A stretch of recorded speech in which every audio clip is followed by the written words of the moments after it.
When you made the decision to go to Kenya and reach Somalians, I mean, you had been in South Africa and Malawi, which we just talked about.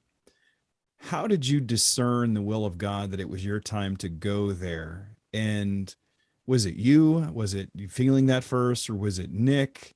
And then how did you continue to let him go into those situations? And in contrast, how did he let you go? I mean, as a husband, I want to keep my wife protected and safe. The idea of letting her go. I mean, you're right. That sending, I feel that pressure to be praying and thinking. But how did you guys make that decision to do it? And then how did you continue to support one another in the middle of all that?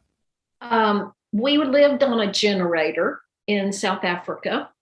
And so in the afternoon, we would turn the generator on for a couple hours. And we had a TV. And in South Africa, you got news at certain times. Mm-hmm. And those pictures of children in Somalia with those bloated bellies, Mm-hmm. the bodies that just become unproportioned, just they kept flashing on the TV, and my heart just broke.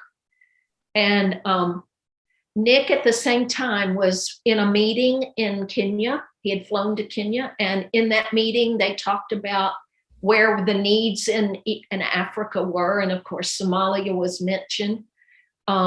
We did a little research and found out that no one was there and no one was working there from our organization, and we found a few other groups that were there, but it just seemed like no one, the world did not see what was happening. And Nick and I decided to read the book of Acts together. And as we did, I warn you, couples, if you're going to go somewhere, read the book of Acts.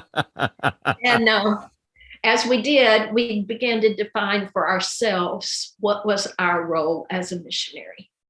And God just really burdened us that, for us, a missionary was someone who went where people had no access to the gospel.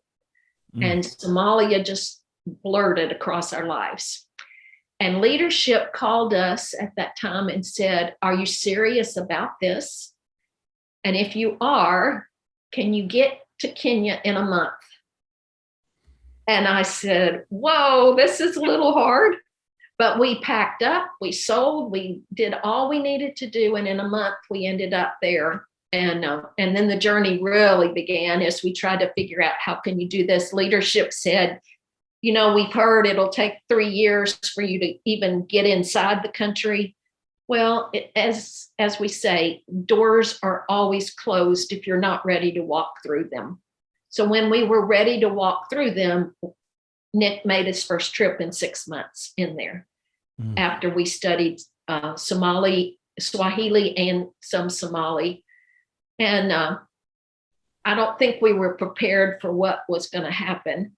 The devastation, the destruction, we'd never seen anything like this. But Nick's really good. I put him on the plane. I prayed for him as he goes.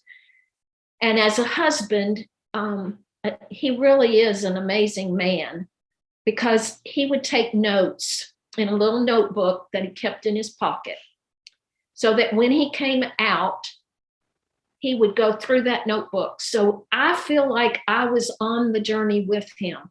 I saw what he saw as he cried over what he was telling us. Our boys listened to Daddy as he told the stories of what had happened in 3 weeks or 4 weeks or whatever. But he had that little notebook, and he always debriefed us.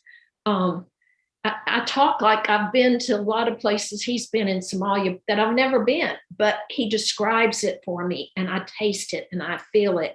I smell it. I hear it. And so as a husband, he's been such a good partner of allowing us to be together, even though we are miles apart.